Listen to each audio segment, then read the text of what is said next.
Hey, salut tout le monde. Donc, bienvenue à ce nouveau podcast. Toute l'équipe ici même veut vous souhaiter une super belle année de 2024. Nous commençons notre troisième saison de podcast, toute l'équipe. Yeah. Donc, il s'agit de notre 15e podcast. Donc, si on y va avec la logique, on en a fait 7 la première année, 7 la deuxième, et on devrait s'enligner encore pour 7 pour cette année. Donc, présentement, on travaille sur les 3 prochains qui s'en viennent.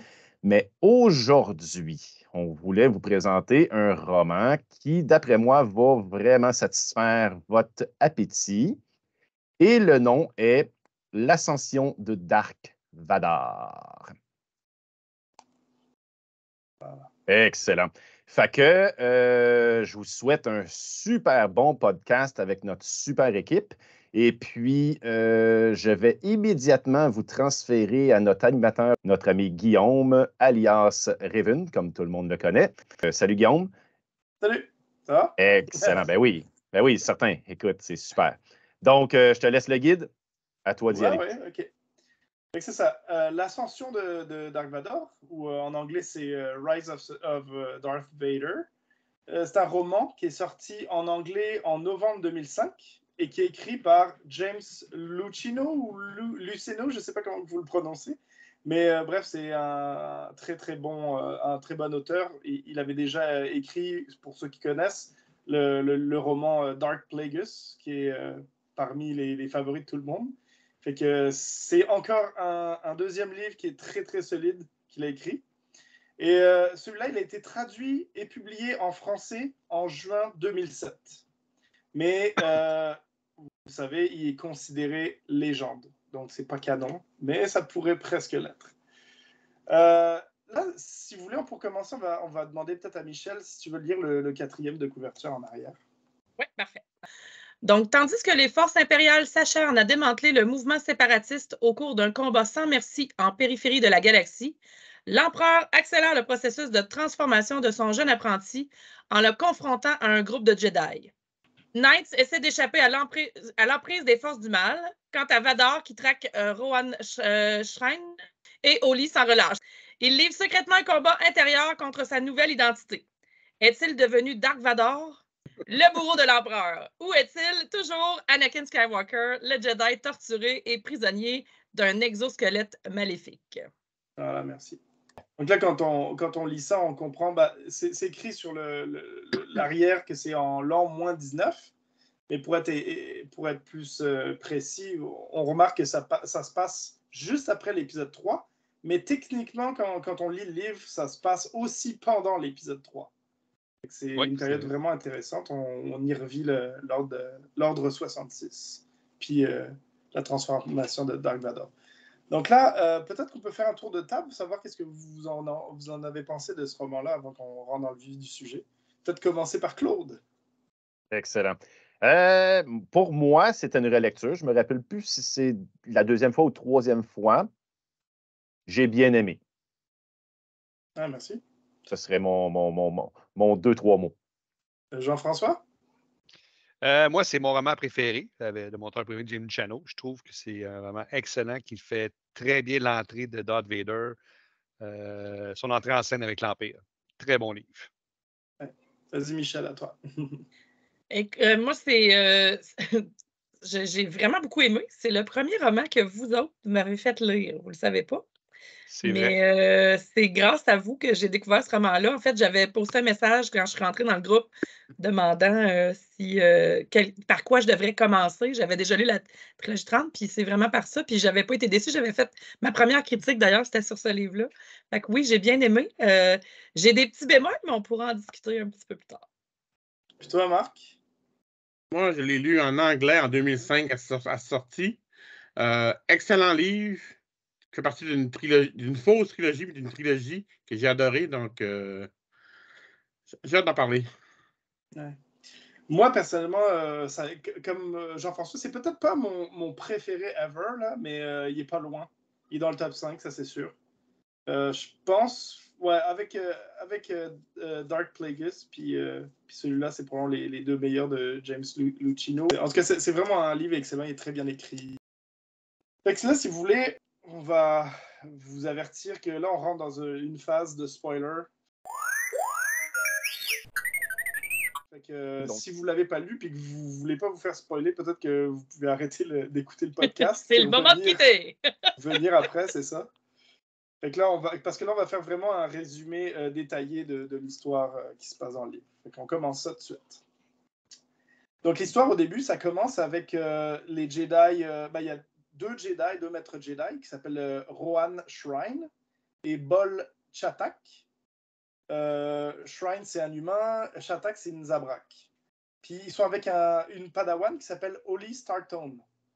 Ils atterrissent sur une planète qui s'appelle Murkana. Puis ça se passe, donc on l'a dit pendant l'épisode 3, donc ils sont en plein dans la guerre des clones. Fait qu'ils sont avec leur groupe de soldats clones. Ils vont utiliser certaines informations pour frapper la ville de Murkana qui est sous le contrôle des séparatistes. Puis évidemment, ils vont utiliser une stratégie qui ne plaît pas trop à un des chefs clones, si on veut, chefs de guerre. Puis finalement, ils vont réussir complètement, ils vont prendre le contrôle de la ville, ils vont prendre la ville, ils vont réussir. Malheureusement, après ça, ils doivent se réunir avec le reste des forces de la République. Et au moment où ils s'en vont pour les réunir, c'est à ce moment-là que l'un des clones qui est avec eux, il reçoit le fameux ordre 66.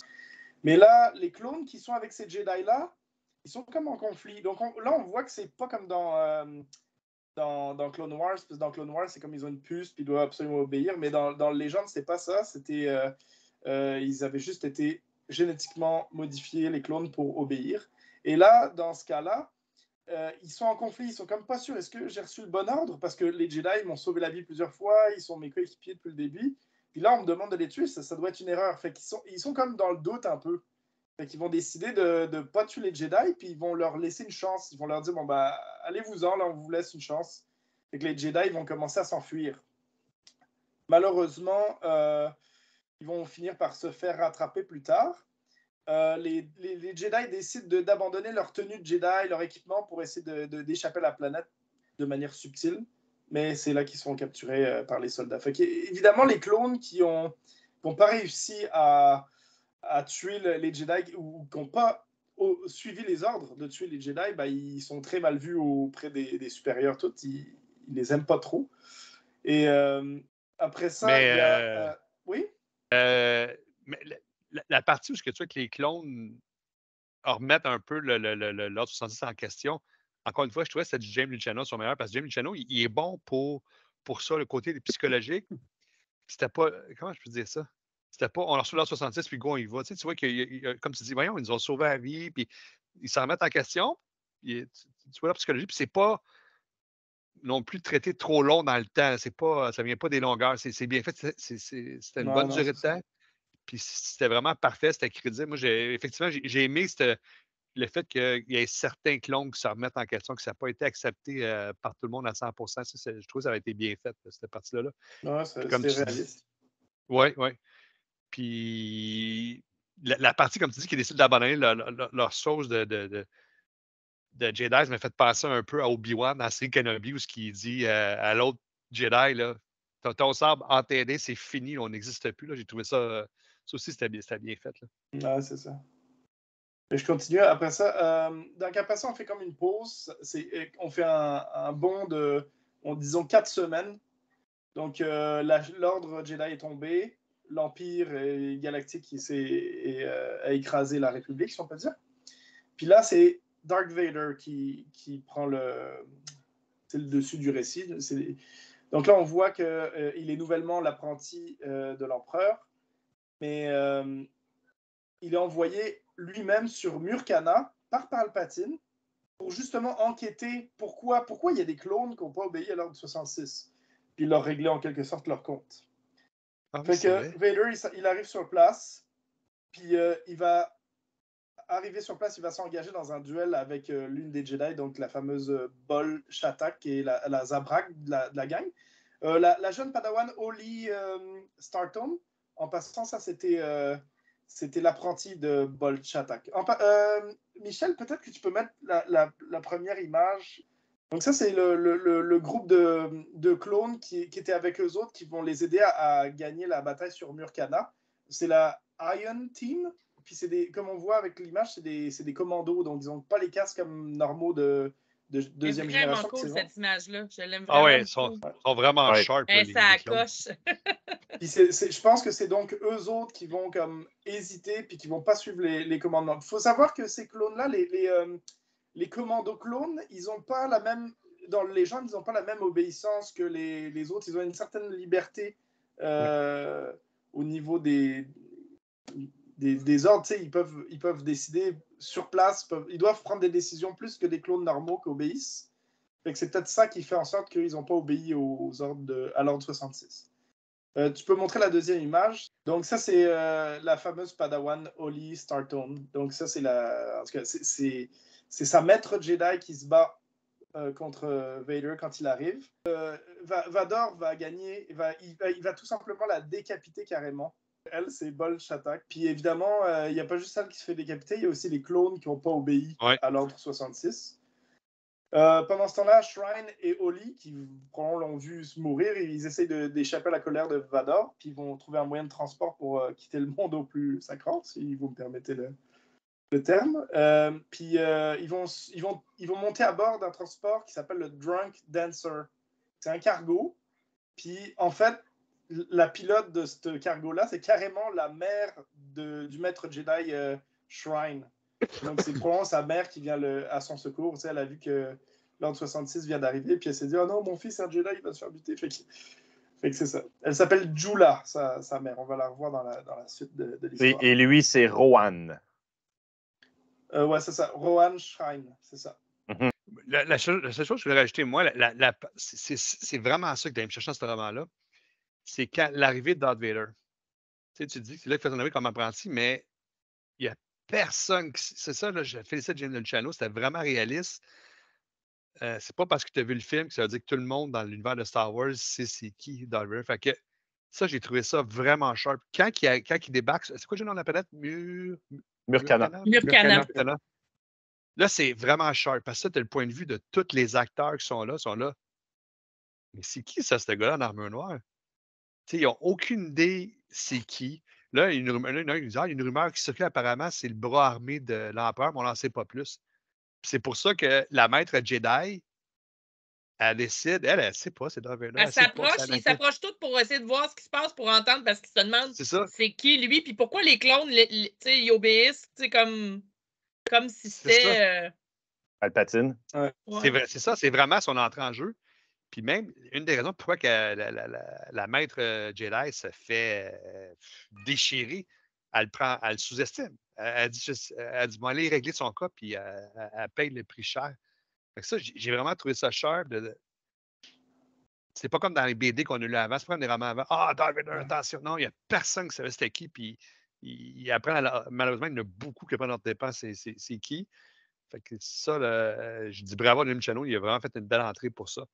Mais à ce moment-là, c'est drôle parce que c'est le point que je voulais amener après, c'est dans l'autre partie d'après, c'est là que Vador, il se rend compte que son corps est plus ce qu'il était, puis que là, il doit complètement revoir ses tactiques d'attaque. Ouais. Il dit avant, il y aurait seulement, il y a trois Jedi qui auraient pu me battre. Obi-Wan, Asajj Ventress, puis le comte Dooku. Puis là, une Jedi sans importance a réussi à me blesser, ça serait jamais arrivé avant. Ouais, c'est ça. Effectivement. Parce qu'il est encore en ajustement de ses nouveaux membres. C'est exactement ça que je m'en allais rajouter. C'est que dans le fond, il faut comprendre que là, il vient d'intégrer un nouveau corps cyborg, un peu comme Grievous, dans le fond. Là, il est moitié droïde, moitié humain. Puis là, les ajustements qu'ils ont faits, ça a été au va-vite. Puis tout ce qui. Puis même, il dit à un moment donné, là, il pète même un droïde de stick sur le mur parce que dans le fond, il dit qu'ils sont incompétents, qu'ils n'ont pas fait les bons ajustements, qu'ils n'ont pas fait les bons... Peux-tu mettre l'image 5? Ça rapporte? Oui, c'est vrai de ça, c'est que je m'en allais faire. Vous voyez l'image. J'ai aussi... j'avais gardé des marque-pages sur mon livre parce que je trouvais que dans ce bout-là, quand le chapitre 10 commence, là, dans le fond, Anakin, Vader est en train de réfléchir à lui. Puis là, justement, il dit, tu sais, il est rendu où le héros sans peur des affiches de l'élu, tu sais. Puis là, il dit, le héros sans peur, il est mort dans le temple, dans le raid du temple Jedi. Et d'une certaine manière, c'était vrai parce que tout le monde pensait qu'il était mort là, Anakin. Puis il se dit en lui-même, Anakin, il est mort. C'est comme si là, il réalise qu'Anakin est mort. Puis dans tout ce bout-là, là, il réfléchit à comment les droïdes de l'empereur ont refait son corps. Puis, tu sais, on n'oublie pas qu'Anakin, c'était. Il a toujours bricolé des trucs depuis qu'il est tout petit. Ouais.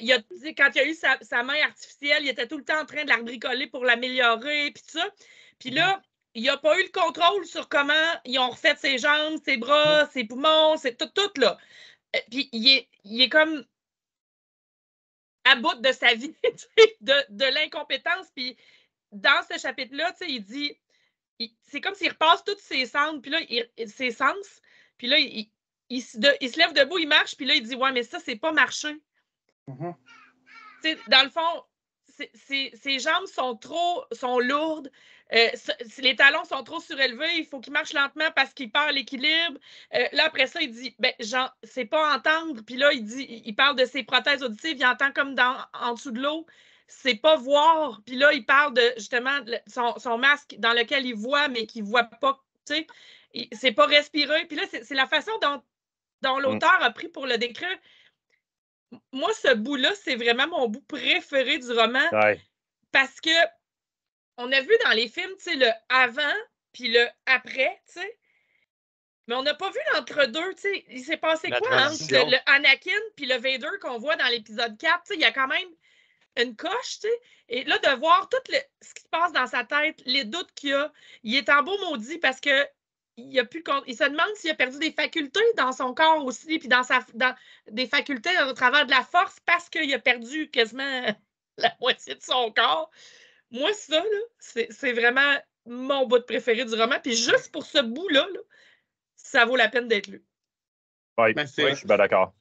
C'est beaucoup d'intérêt. Excusez pour le long d'intervention, mais c'est vraiment mon bout de préféré. C'est bon, j'ai failli passer au-dessus de cette section-là. Puis c'est vrai, moi aussi, c'est l'un des bouts que j'ai vraiment trippé. Puis merci, ton intervention était vraiment justifiée. Marc, tu voulais dire quelque chose? Oui, c'est vraiment l'intérêt de ces livres-là, de tout le passage de Darth Vader dans son apprentissage, qui est vraiment pas évidente. Non. Sa transformation. Déjà, il y a comme deux personnalités dans le même personnage. Donc, c'est vraiment compliqué pour lui. Puis, c'est le fun de le vivre. Puis, Luciano, étant un auteur de personnages, encore plus que d'histoire, c'est un jouet fantastique pour lui. Ouais. Oui, c'est vraiment. Ce bout-là, moi, je te dis, je l'ai relu là, dans les dernières semaines parce que je savais qu'on allait faire le. Puis quand je suis arrivée dans ce bout-là, je l'ai savouré. Là. On dirait que c'est comme tu sais, quand tu relis un bout que tu sais que tu as aimé, là on dirait que moi, je savoure chaque ligne. Là, je le lis, puis je suis comme, oh, wow, j'aime ça. Excusez. Mais, c'est un peu exalté. Je vais dire deux choses. Là-dessus, je te comprends, Michel. Excuse-moi. Parce que des fois, là, quand je lis pas de bon, là, je m'emballe puis je lis trop vite. Puis là, quand je le relis après, je le savoure mieux, comme tu dis. Mais encore venant à James Chano, puis le bout que tu as dit, on prend tout pour acquis. OK, il a son nouveau corps cyborg, fait qu'il n'y a pas de trouble, il peut bouger, il peut entendre. Non, comme tu dis, il faut que ça adapte à ses nouveaux sens. Puis ça, James Chano l'a tellement bien décrit dans cette situation-là, de dire c'est pas aussi simple que vous le pensez, guys. Là. Il y a une adaptation à faire. Puis il est comme passé un style de combat acrobate, si on veut, là, si on compare à ça à Seigneur des Anneaux, un peu style elfique, fluide, qui saute partout, à un style nain, là, que là, c'est brut, c'est de la force brute qui est la façon qu'il va se battre à ça. Il ne pourra plus faire ses acrobaties comme avant. Il faut vraiment qu'il change tout. C'est là que tu te rends compte que le fait qu'il soit capable de battre presque toutes les Jedi malgré ce corps-là, tu vois qu'il était vraiment hot dans la force parce qu'il doit compenser le genre d'handicap robotique qu'il ralentit, doit le compenser avec la force. Exact. Ils le disent dans le livre aussi. Déjà, tu as tous ces handicaps-là, puis en plus, tu arrives à défoncer quand même un autre Jedi en face de toi qui a à pleine capacité. Fait que c'est solide. L'écriture est malade. Puis... dans ce chapitre-là aussi, justement, il repense à Padmé, à ce qu'il a perdu. Moi, je trouve que c'est tout le côté combat psychologique, physique. Son physique est comme vraiment magané, puis malgré les prothèses, puis toutes les patentes. Mais il y a aussi, il a perdu l'amour de sa vie, puis son enfant, parce qu'il ne sait pas que ses enfants sont vivants. Il a perdu, lui, ce qu'il voulait, c'est renverser Palpatine puis régner avec Padmé. Là, il se ramasse à être un sous-fifre. Fait que oui, le côté, son côté physique, mais le côté psychologique, puis, Marc, il le disait, c'est vraiment, cet auteur-là, il est vraiment très bon dans les personnages, puis, moi, vous le savez, la psychologie des personnages, à tous les podcasts, c'est là-dessus que j'accroche, mais ça, là, mon Dieu, que j'ai trouvé ça bon, puis l'espèce de dualité aussi, puis la petite voix d'Anakin aussi, qui est comme sa deuxième personnalité qui revient de temps en temps, le hanter, là. J'aime vraiment ça. Ouais. Faut pas oublier aussi l'esprit de manigance ou de manipulation de Sidious. Là. Ah, qui est incroyable. Tu le vois là-dedans aussi. Là, c'est hallucinant, sérieusement. Là. Ce gars-là, c'est un maître de la stratégie, man. On dirait que c'est un maître d'échecs, dans le fond. Il a comme tout le temps 5-6 coups d'avance, même sur Vader, là, tu sais. Ouais. Ensuite, si on continue dans le roman, oui. Même si Bol Shatak s'est fait décapiter par Vader, comme on a dit, les autres Jedi ont réussi à s'enfuir. Donc, la Padawan Holly, puis Rohan Shrine. Et même s'ils sont enfuis, ils partent chacun dans une direction différente. Rohan Shrine, lui, il va partir avec sa mère, il va partir à la rescousse de quelqu'un, pendant que Holly, elle va essayer d'aller retrouver d'autres Jedi survivants, s'il y en a. Donc, Rohan, avec sa mère, eux autres s'en vont sur Alderaan, carrément, pour sauver un sénateur qui s'appelle Fangzar, de Cern Prime, en tout cas. C'est un personnage qu'on a vu très, très vite. J'ai oublié d'aller chercher l'image, mais on l'a vu dans l'un des films, mais très, très, très, très vite, genre. Fait que c'est comme peut-être juste un petit caméo. Mais bref, ils vont l'aider. D'un autre côté, tu as Vador, lui, il a été envoyé par Palpatine pour récupérer ce fameux sénateur-là. Donc, c'est comme il y a une confrontation entre Rohan puis je pense qu'il y en a qui se font blesser. Jula est frappée par le sabre laser de Vader. Jula, elle est sauvée malgré ses blessures. C'est ça. Pendant ce temps-là, Holly, la Padawan, elle a trouvé des survivants Jedi. Ils sont sur Kashyyyk. Ils sont en train d'aider les Wookiees à se défendre contre l'Empire parce que l'Empire est en train d'envahir Kashyyyk. Donc c'est ça, l'Empire arrive. Vader, évidemment, il arrive dans le décor aussi. Mais il ordonne à ces clone troopers de focuser sur les Wookiees pendant que lui, il focus sur les Jedi. Dans le fond, c'est genre, laissez-moi les Jedi, je vais m'en charger. Je vais juste faire un petit détail, Guillaume. Pas de problème. Dans le fond, ça, c'est la deuxième fois que Tarkin rencontre Vader. Oui. OK? Oui. Puis ça, c'est vraiment un moment vraiment hallucinant parce que c'est rien que la deuxième fois qu'il le voit, mais déjà, on commence à voir, premièrement, le génie de Tarkin, puis deuxièmement, la fameuse compétition entre les deux, puis que l'empereur alimente, exactement. Et puis là, Tarkin est tellement intelligent dans ses stratégies, même s'il sait que Vader est fort, mais il tient tête là, parce que Vader, il arrive, puis normalement, tout le monde se met à genoux, le guide, puis lui, il se tasse même pas pour le laisser passer. Puis là, Vader la regarde, puis il pense, puis il dit hey, il se tasse même pas, lui, là, tabarnouche. Fait que, tu sais, ils sont déjà en compétition. Puis là, Tarkin, il dit à Vader, il dit, écoute bien, il dit, moi, il dit, là, je vais faire quelque chose avec toi, OK? Mais si je fais quelque chose avec toi, tu vas être obligé d'accepter ce que je vais faire comme plan, OK? Dans le fond, puis il dit, garde, il dit, je vais te laisser les Jedi. Il dit, fais-en ce que tu veux, mon homme. Il dit, amuse-toi, il n'y a aucun problème. Mais il dit, d'un autre côté, il dit, j'ai besoin de toi parce que je suis en train de préparer l'étoile noire. Donc, quand que je vais te demander des services à ce niveau-là, et ainsi de suite, je te laisse les Jedi, mais toi, quand je vais avoir besoin de toi, tu vas venir m'aider. Puis les deux, ils font, ouais, il n'y a aucun problème, mon gars. Moi, je tue tous les Jedi, puis à un moment donné, il m'a été aider pour l'étoile noire. Fait que c'est un petit guillemet pour le livre Étoile noire qu'à un moment donné, on va peut-être faire en podcast. Je vais te poser une question par rapport à ça, Claude. Puis je suis conscient, je pense que je suis un des seuls, c'est pour ça que je dois être dans l'erreur, qui ne voit pas comme. Quand je fais ça, il y a peut-être une rivalité entre Vader et Tarkin, mais c'est pas au même titre qu'entre Tarkin et Krennic. Non. Oh, non, Les deux, non, on dirait qu'ils trouvent le moyen de s'utiliser. Je sais pas ce qu'on En va dire fait, comme là, Ils Tarkin, collaborent. Claude. Oui. Ah, je Mais pense en qu'ils fait, se respectent les deux parce que. c'est ça que j'allais Oui, il y dire. a un respect, contrairement entre Krennic et Tarkin. Tarkin, il Écoute, méprise Krennic.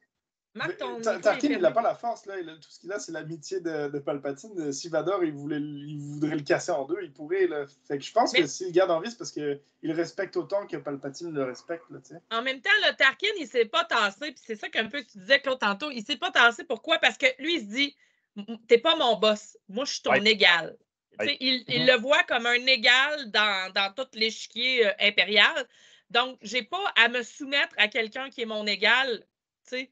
Fait qu'il se voit pas, contrairement avec Krennic, où là, Tarkin se pense supérieur à Krennic. Exact. Là, il a trouvé son égal. Il sait très bien qu'il ne pourra pas passer par-dessus de par l'empereur.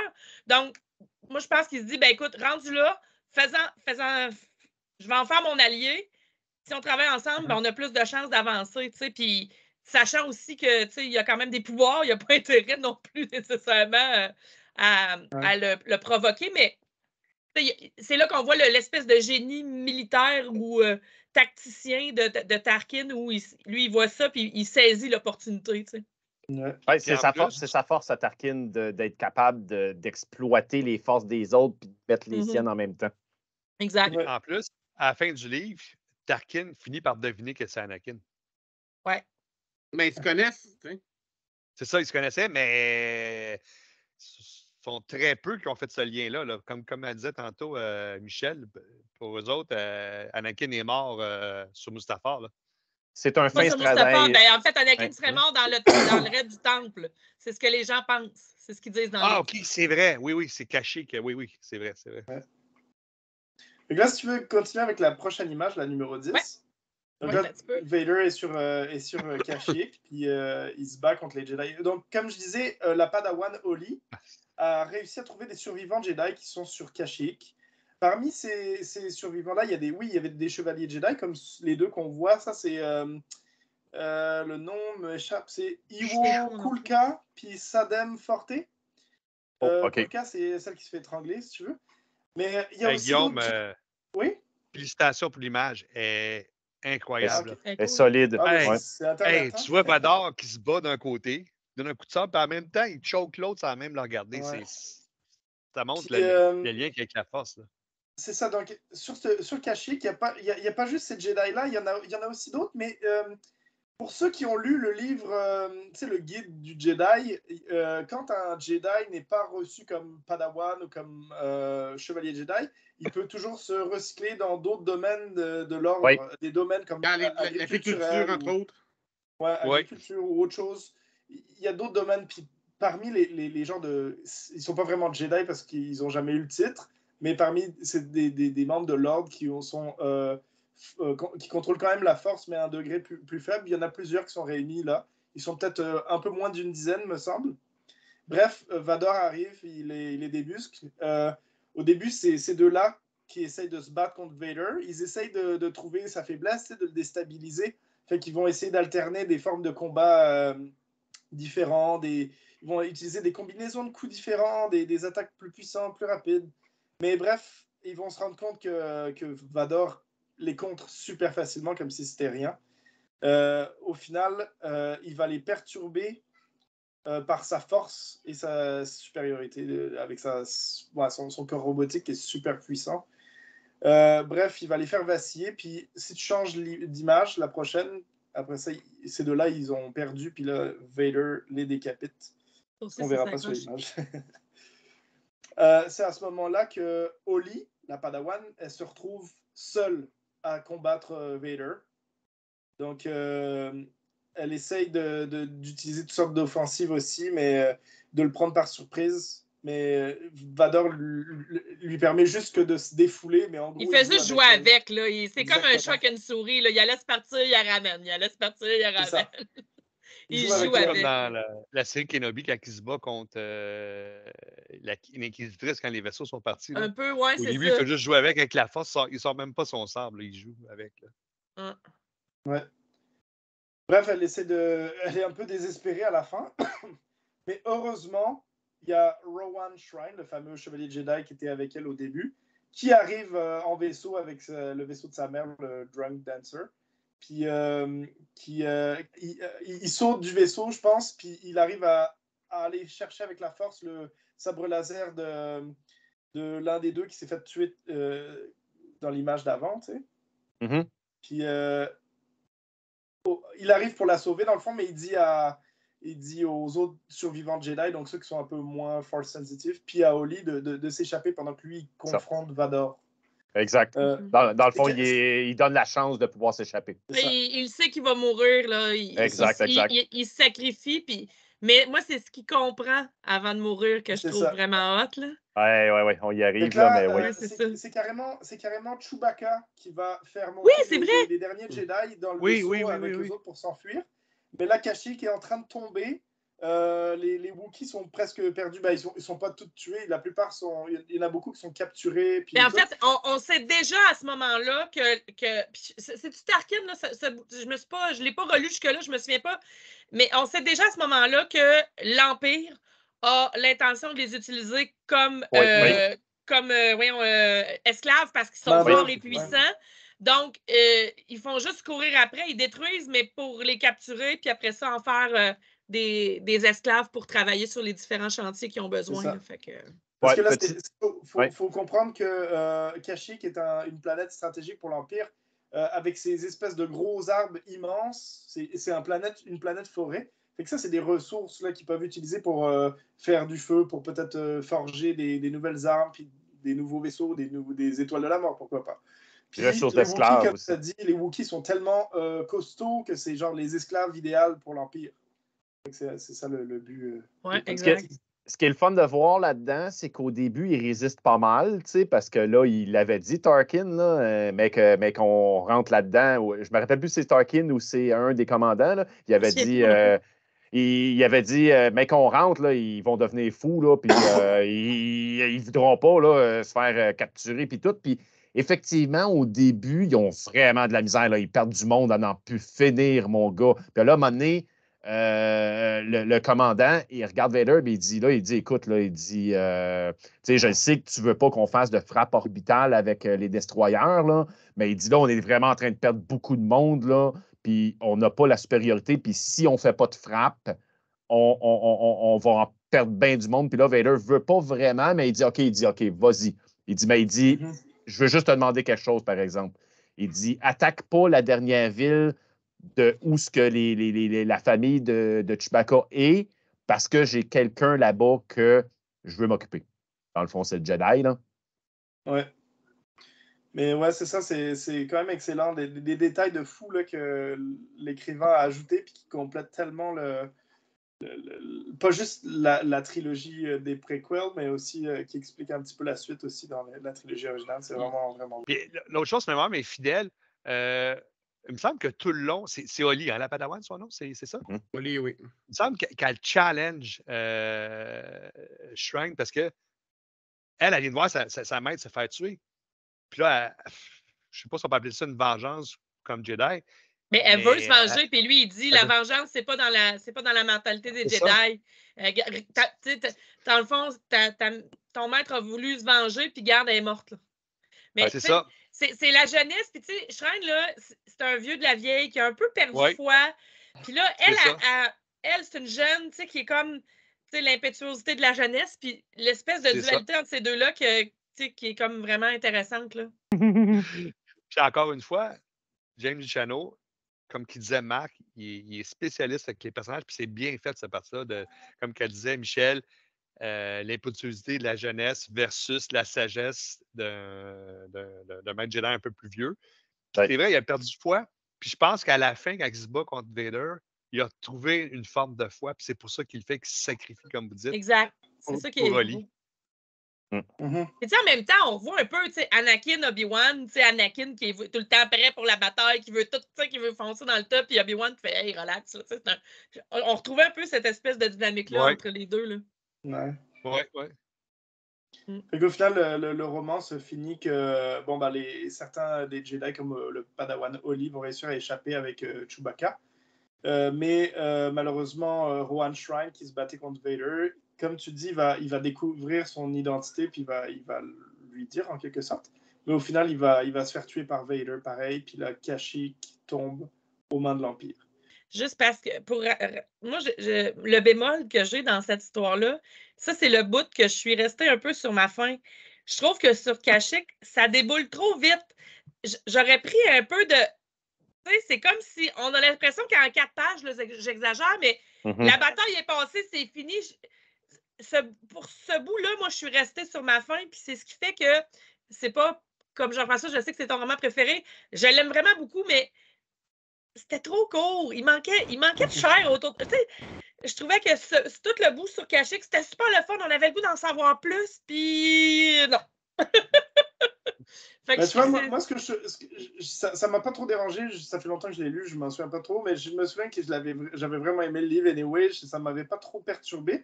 Par contre, à moins que j'ai manqué un livre quelque part, le fait que ces Jedi-là survivent, on veut savoir ce qui leur arrive après, puis j'ai pas l'impression qu'il y a de livres qui parlent d'eux autres. Non. Ça, je trouve ça dommage. Ça aurait été une bonne continuité à faire. Oui, je suis d'accord. Là, on va dire shame on me parce que c'est mon livre, c'est mon roman préféré. Puis oui, je me souviens que non, mais t'as le droit, là. T'as le droit, là. Non, mais je dis, regarde bien le shame on me, là. Tu vas l'approuver à 100%. Je me souviens très bien que Shrine finit par deviner que c'est Anakin. Et ce que je me souviens plus, c'est comment? Toi, Claude, qui le. Il pose, parce qu'il commence à y poser. Avant, tu sais, quand un moment donné, là, Shrine, il n'a pas l'avantage, je te dirais, mais il a catché que le point faible de Vader, c'est son poitrail central, oui, l'ordinateur, OK? Fait que là, il essaye avec tous les moyens inimaginables d'atteindre ça parce qu'il sait que s'il atteint ça, c'est fini, Vader, man. OK? Fait que là, Vader est plus exposé dans ses formes de combat à ses extrémités. Il réussit à y faire une coupe de shots vraiment pas, de le blesser, là. OK? Mais là, un moment donné, Vader, il catch qu'il est quand même assez fort. C'est pas Obi-Wan, là, mais il est fort au combat, au sabre laser Shrine, là, OK? Puis là, il abandonne carrément le combat.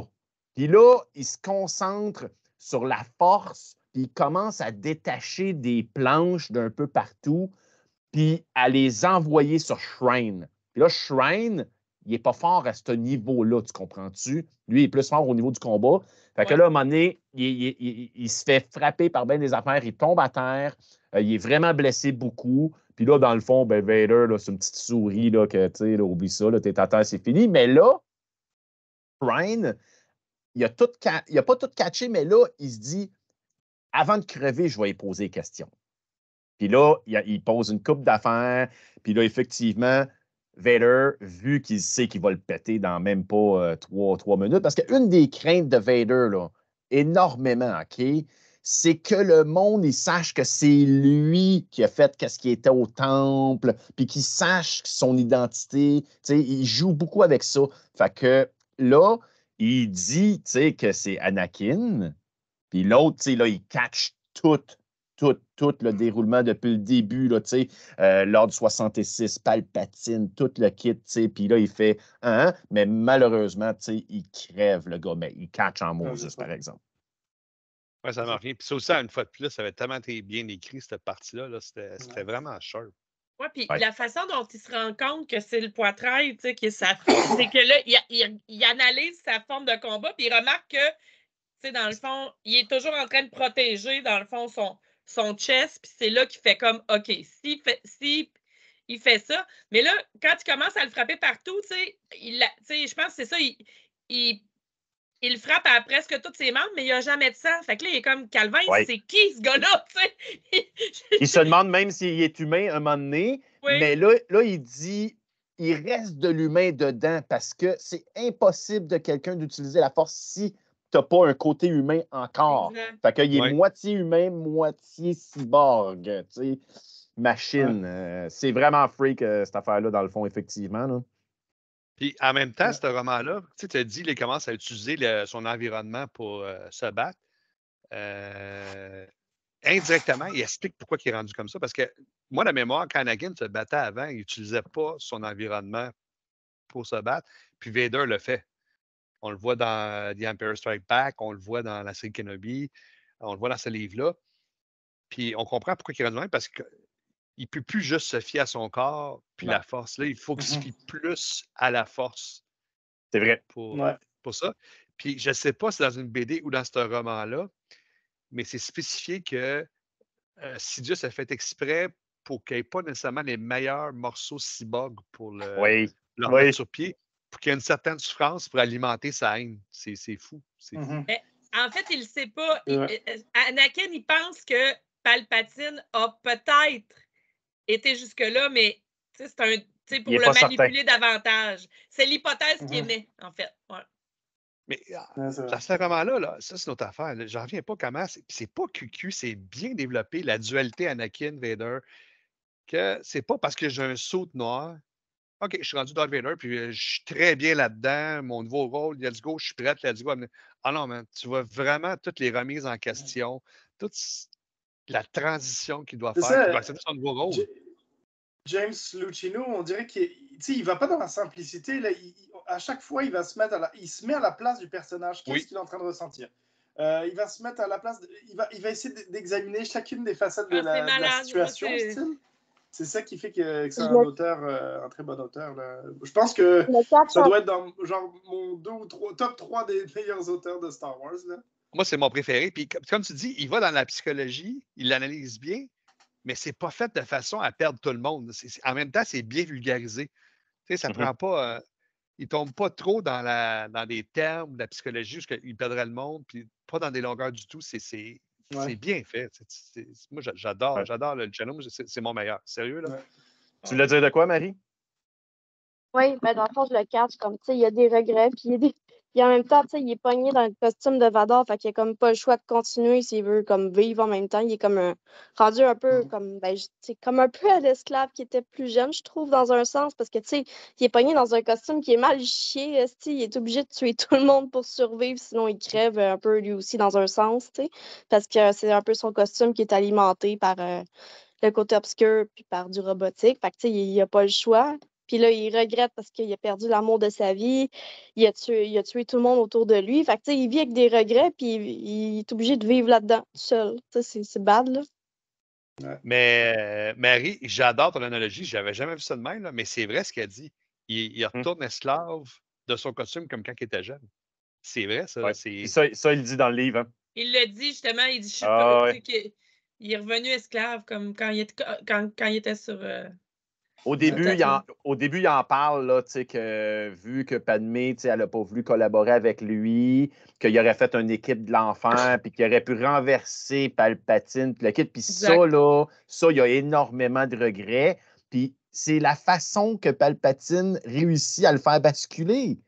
Parce que dans le fond, tout ça crée qu'après, son but, après ça, ça va être d'essayer d'être comme Sidious parce qu'il veut le pouvoir, là, il veut le renverser. Même, on le voit un moment donné, vers la fin, Palpatine la regarde et il dit t'as pas fini ta phrase, qu'est-ce que tu voulais dire? Es-tu en train d'essayer de vouloir ma place?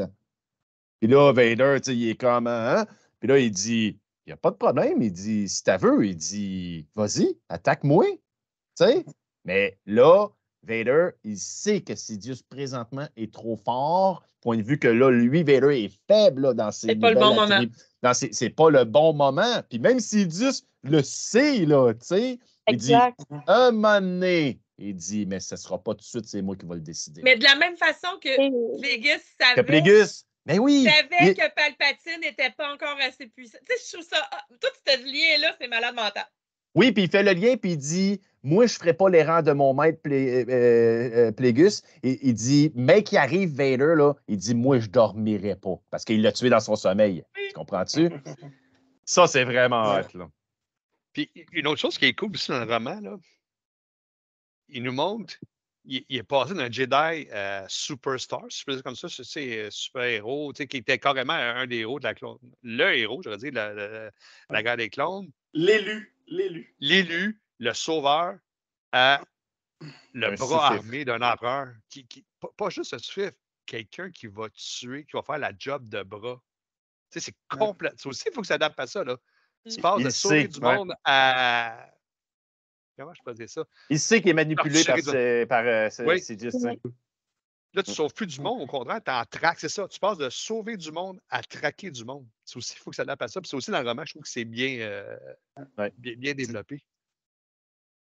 Ben, tu sais, dans un sens aussi, il comprend que tout est dû à une manipulation de Palpatine. Dans un sens, il comprend bien des affaires rendues Vador parce qu'il se dit bizarrement qu'il a tout perdu comme ça en s'étant fié au sénateur, là, avant qu'il Mais en fait, devienne. c'est ça, à un moment donné, il réfléchit justement, C'est ça. il réalise que tout était pensé, même, il savait là, qu'il y avait des choses que Palpatine avait prévues, mais même envers lui, il y avait des choses que Palpatine avait prévues puis préparées, puis que lui n'a pas vues, puis là, ça le sidère complètement, là, il est complètement... Ouais. Mais Palpatine n'avait pas tout prévu parce qu'à un moment donné, Non. il dit quand que je l'ai ramassé sur Mustafar, Ouais. il dit ça, il dit je l'avais pas prévu pantoute, là. Mais il dit ça a fait que maintenant, il est moins fort, puis fait que ça crée justement... Dans un sens, ça a fait son affaire. Il a saisi l'opportunité encore là. T'as tout compris. Tout, on dirait que tout ce qu'il fait quand même est à son avantage quand même. Ouais. Puis, là, comme si que le roman n'était pas épique et super grandiose, moi, ce que j'ai trippé aussi, c'est l'épilogue. C'est à ce moment-là qu'on voit la séparation, surtout entre le canon et le légende. Donc, dans le canon, ça, c'est une image de la série Kenobi, c'est quand Obi-Wan, il apprend que Vader est vivant, qu'Anakin est vivant. Ouais, c'est ça, là. Ouais. Mais dans le livre, c'est complètement différent. En fait, Obi-Wan, donc l'épilogue se passe avec Obi-Wan sur Tatooine. Donc, Oui. Kenobi, il est un ermite depuis plusieurs années et il veille sur l'enfant Luke Skywalker. Puis là, Kenobi, je pense qu'il se rend dans une cantina, me semble. Oui. Puis là, sur HoloNet, qu'est-ce qu'il voit? Il voit ce qui vient de se passer sur Kashyyyk, le Kashyyyk est tombé, puis c'est là qu'il voit Vador. Mais il n'a jamais vu Vador avec son armure, mais il savait que Anakin était devenu Dark Vador. Donc, en voyant que c'est Vador, il comprend que, hey, Anakin a survécu. Je ne l'ai pas tué sur Mustafar. Fait que là, c'est gros choc. Là. Fait que c'est pour ça que j'ai mis cette image-là. Ça rejoignait un petit peu. Oui, je trouve que ça fit bien.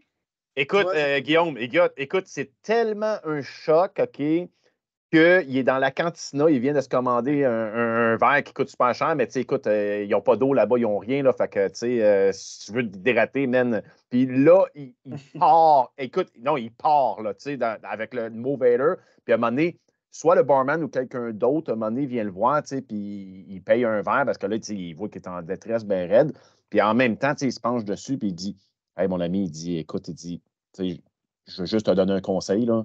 Il dit, t'es peut-être mieux de plus dire le mot Vader trop fort parce que ça se peut que tu aies des gros problèmes, C'est vraiment freak, sérieusement. Ouais, c'est clair.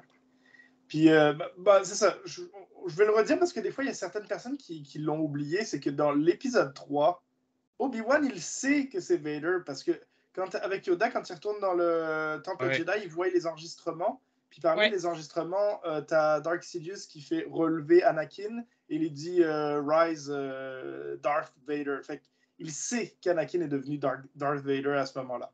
Oui, il l'a vu. Comme personne n'a vu Vador encore. C'est ça. Personne ne sait à quoi il ressemble. Non, Luke, par exemple, il ne sait pas. C'est ça. En voyant le gars, il ne sait pas c'est qui, mais quand il apprend son nom, il fait le lien, puis là, il fait comme « Oh my God, c'est Anakin ». Exactement, parce que dans le fond, avant de quitter le temple, il a vu le sacre de Palpatine pour Darth Vader. Là, il est parti avec cette image-là. Ça, c'est vraiment fort, ça. Puis, après ça, un autre bout que j'ai bien aimé, c'est que, bon, une fois que Kenobi commence à revenir un peu de la nouvelle, même si ça le choque toujours, c'est là qu'il arrive à prendre contact avec Qui-Gon Jinn. Là, tu peux mettre l'autre image. Et là encore, ça fait une différence avec le canon versus le légende. C'est que dans le canon, on voit Qui-Gon en Force Ghost, alors que dans le Légende, Qui-Gon arrive à le contacter, mais il n'arrive jamais à prendre une forme physique comme un Force Ghost. C'est plus sa voix, hein, c'est ça? C'est plus dans sa tête comme. Ça. Qui-Gon était sur le point de trouver la solution pour devenir un Force Ghost, mais je pense que c'est Obi-Wan qui va vraiment l'avoir le premier à l'avoir quand il meurt face à Vader dans l'épisode 4.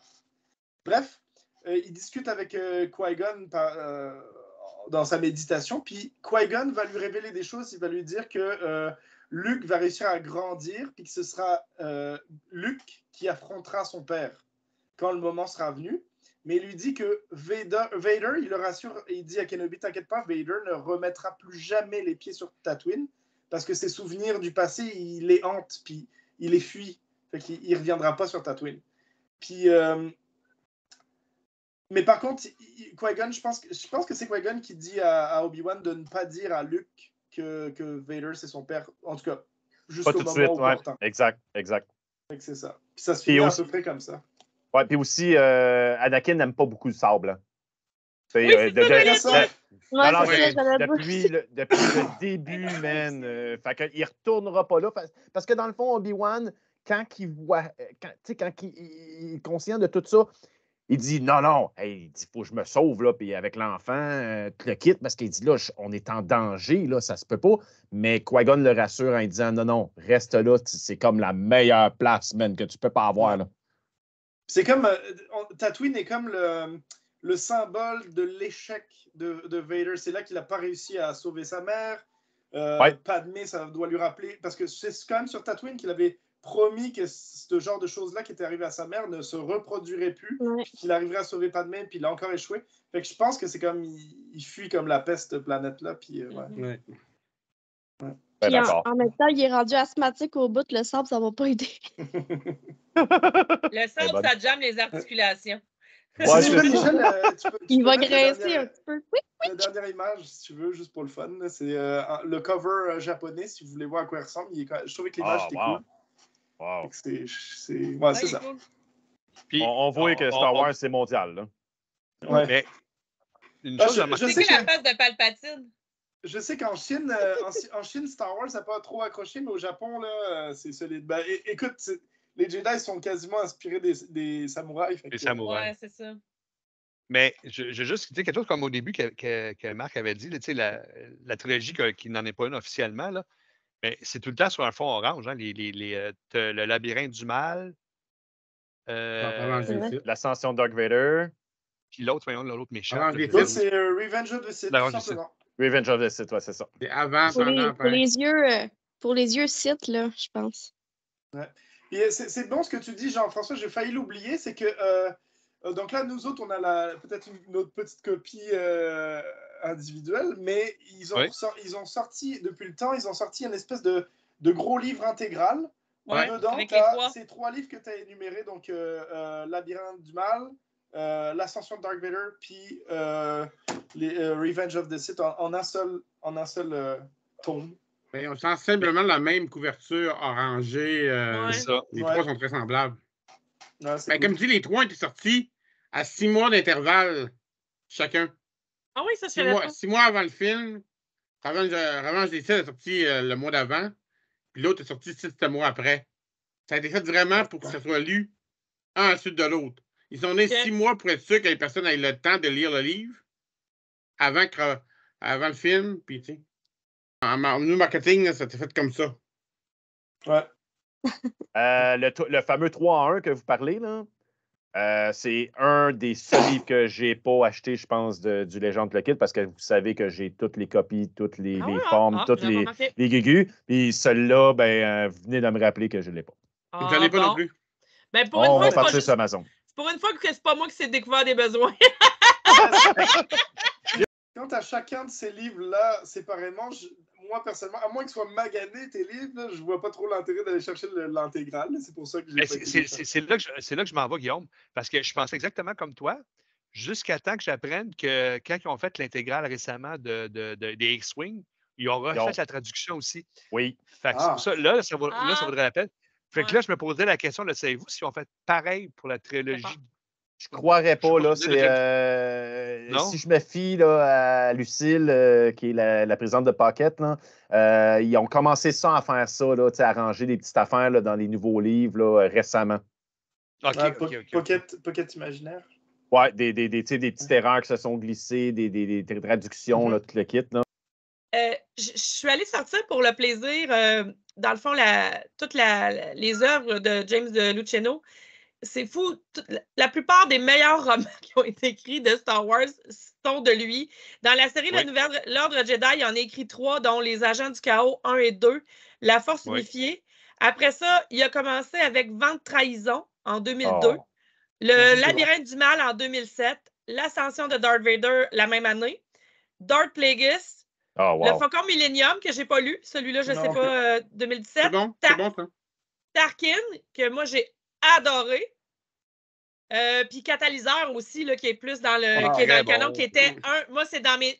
Catalyseur, c'est dans mes top 5. Là, j'ai adoré ce roman-là. C'est vrai.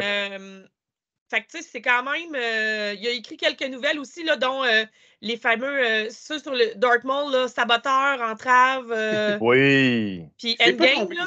ne s'est pas trompé souvent.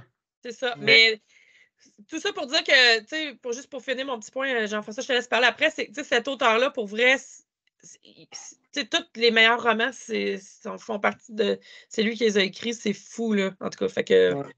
Bref, si vous avez savez pas trop où vous garochez, cet auteur-là, c'est un must. C'est un. Comment je peux dire ça? C'est Un du plaisir maudit garanti. bon auteur. C'est un must, hein? À Je rajouter vais sur avoir la dans le liste. sens, tu sais, pendant qu'on parle de. Là, c'est le fun, on pourrait parler de l'auteur. C'est quelque chose qu'on fait On tout a le moins temps un fait, petit peu. mais là, il a été tellement Ouais. prolifique, cet auteur-là. Mais Que... moi, tu sais, j'adore, trompez-vous pas, là, j'adore vraiment Timothy Zahn. Je suis en train de lire un de ses romans, puis c'est du bonbon. Mais moi, là, je mets James Chano en avant de Timothy Zahn. Une petite affaire, je dis pas là, que c'est ça l'écart, mais une petite affaire. Puis comme vous dites, il développe tellement bien ses personnages. Puis Guillaume, tu l'as dit, il est capable de se mettre dans la peau du personnage. Puis il est capable aussi de voir comment les personnages sont vus par l'œil des autres. Je ne sais pas si vous comprenez ce que je veux dire. Ouais. Ouais. Mais moi, j'aimerais juste un roman plus long. Et tu sais, Timothy Zahn, c'est des vrais romans, là. C'est des briques. James Luceno, c'est jamais des romans très longs, là. C'est des. Tu sais, ça a On combien de parle pages? 341 pages. C'est ça. Tu sais, on n'est pas dans le 500-600 pages. Je Non. trouve que, tu sais, j'aimerais ça avoir un roman plus, tu sais, avoir le temps, là, tu sais, un vrai, se plonger vraiment pendant un bout, là. C'est bon. Hey, ça me tente dessus qu'on fasse un petit tour pour savoir la note que vous donnez. Ah oui, la note! Ben ben oui, oui, certainement. Ben oui, certainement. Ok, on va commencer par la belle Michel. Hey, c'est drôle là, parce que je suis allée rechercher tantôt ma critique que j'avais fait parce que je me souvenais plus ce que j'avais donné. Puis j'avais donné un 7 sur 10. Puis je pense que je me tiens à ça encore. C'est un excellent roman, mais tu sais, je dirais, pour moi, moi, c'est pas mon préféré, mais 7,5, là, ça aurait probablement de l'allure. Mais juste pour le chapitre 10, là, où on voit justement là, ce que je vous ai un peu lu puis expliqué tantôt, si vous ne voulez pas lire le roman au complet puis que vous voulez juste comprendre ce qui se passe avec Vader, c'est ce chapitre-là que vous devez lire. Puis juste pour ça, ça vaut le détour pour vrai. Donc, un 7,5 sur 10 pour moi. D'accord. Puis toi, Jeff? Moi, ça me souvenir parce que j'ai fait ma critique, je me souviens plus, j'ai donné 8,5 ou 9. Moi, je vous dis, j'ai capoté ce livre-là. Là, ça a été mon meilleur. Puis encore une fois, pour reprendre la bonne vieille théorie de Claude, quand tu n'as pas d'attente, c'est fou comme des fois, tu peux être agréablement surpris. Parce que je me C'est souviens, vrai. moi, quand j'étais allé en librairie l'acheter, la jeune fille, la caissière, elle dit: Vous allez voir, monsieur, c'est très beau. Puis malgré qu'elle m'avait dit ça, je l'avais acheté pour la collection, puis je n'étais vraiment pas pressé de le lire. Puis quand je l'ai lu il y a quoi, 3 ans, là, 3-4 ans, je fais tabarnouche, j'ai capoté. J'ai tellement aimé là, je trouve que c'est vraiment James Chano son meilleur.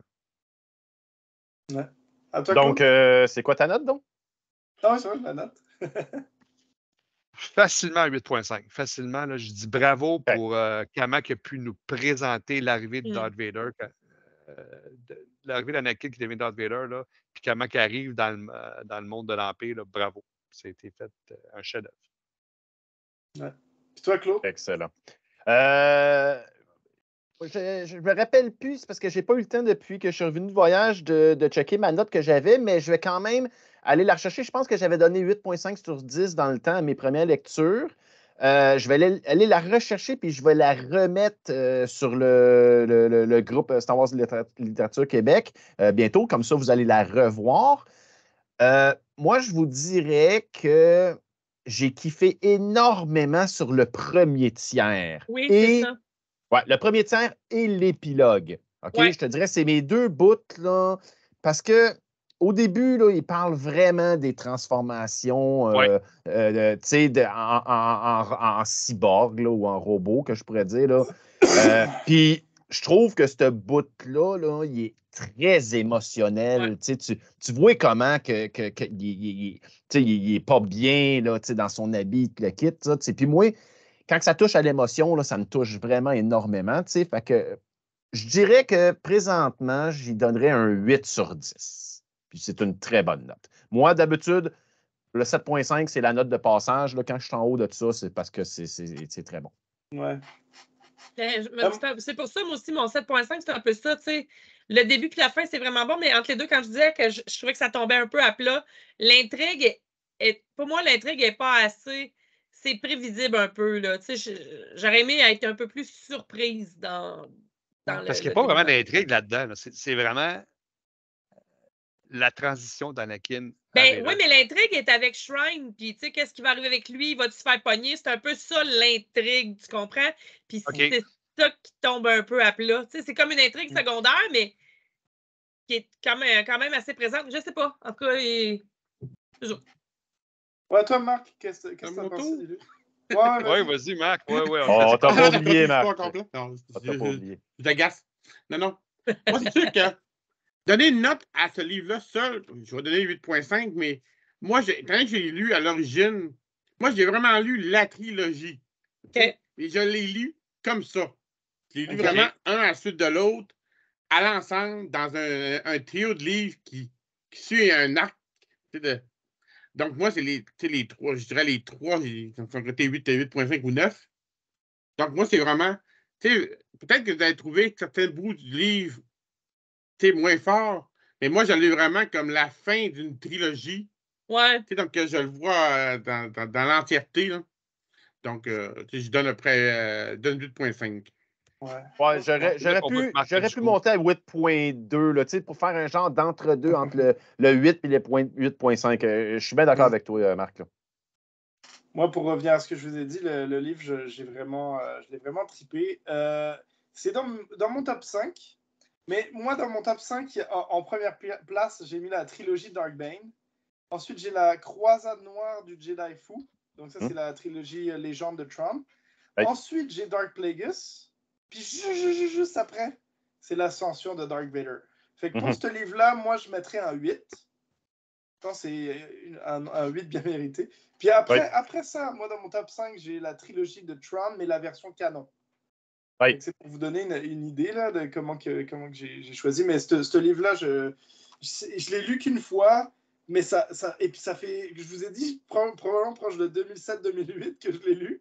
Je ne l'ai pas relu depuis, mais ça m'a marqué. Je me souviens toujours que ce livre-là était excellent. C'est marqué dans mon esprit, puis c'est sûr qu'à un moment donné, je vais le relire. Je l'ai, fait que ça va être facile. Il faut juste trouver du temps. Mais ouais, un 8 sur 10. C'est sûr qu'on suggère ce livre-là à n'importe qui. Non, n'importe qui, sérieusement. Là, ça fait partie des must-have, des must-read, en fait. Là. Ouais, moi, j'ai de la misère à le mettre dans mon top 5 parce que il y en a tellement, mais c'est facilement dans mon top 15 facile. Là. Facile. Excellent. Ben, écoutez, je crois qu'on a bien résumé la chose. Hein. Je pense qu'avec les notes que vous avez données, on voit que c'est vraiment un très bon livre.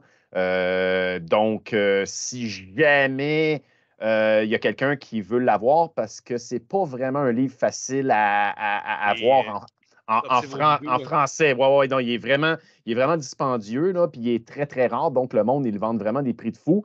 Si jamais vous en voulez un exemplaire, j'en ai un ici à vendre dans mon stock. Là, fait que vous avez juste à me contacter comme d'habitude sur le groupe. Là, ça va me faire plaisir de vous partager ça. Là, puis, contrairement aux autres sur Internet là, qui vendent ça à des prix de malade mental, là, je vous le dis, hein, ce livre-là sur Internet là, peut monter jusqu'à 250-300$. OK? Ouais, c'est pas une... Non. C'est pas une joke. Il est extrêmement Moi, je l'avais déjà vu à 100. rare. Ouais. Ça a monté depuis, là, puis c'est fou des fois. Ouais. Ça peut avoir baissé, là, parce que ça fait un bout, parce que des fois, ça module, là, mais tu sais, c'est facilement un livre à 150 et plus. Là. Donc, c'est ça. Donc, merci beaucoup d'avoir participé, d'avoir regardé le podcast. Si jamais vous aimez nos podcasts, il y a une façon de nous aider et de nous encourager. Si vous voulez partager le podcast dans votre liste d'amis Facebook quand on va le publier, ça nous aiderait beaucoup justement à nous faire voir et à qu'il y ait d'autres mondes là, qui puissent profiter de nos chroniques de podcasts comme qu'on fait là.